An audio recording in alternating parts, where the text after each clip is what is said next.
If you have plans to fly on WestJet anytime soon, pay attention to this next story because the airline is talking about a possible strike again, one that could strand hundreds of thousands of passengers just as we head into the Canada Day long weekend. So, Scott, we were talking about this just a few years ago, and it seemed to have been resolved, at least temporarily.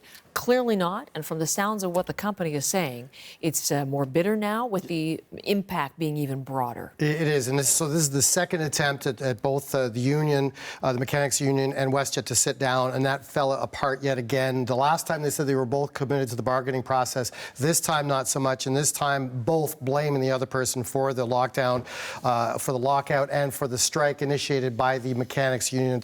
And according to WestJet, the work stoppage could start as soon as Friday night, 7 p.m. Eastern time, and also said that as a result, WestJet had no option other than to issue the lockout as it tries to minimize the disruptions to potentially hundreds of thousands of passengers.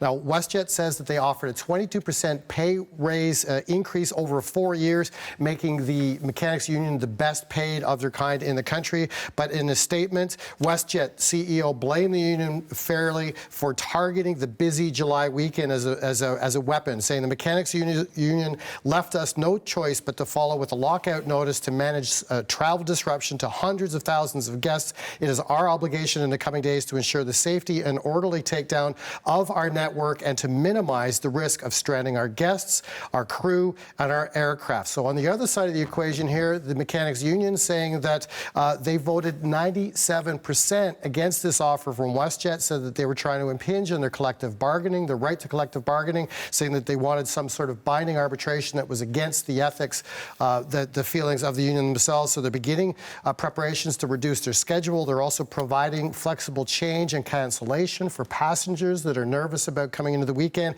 and also saying that people will be refunded for delays or cancellations. But certainly, you're right, the rhetoric with both sides has been ramped up here to indicate that maybe we're going to see a real lockout and walk off the job on Friday. Okay, I know you'll be in touch with both sides for new developments through the day. Thank you, Scott. Really appreciate it as we follow that story as it potentially could affect your travel this weekend.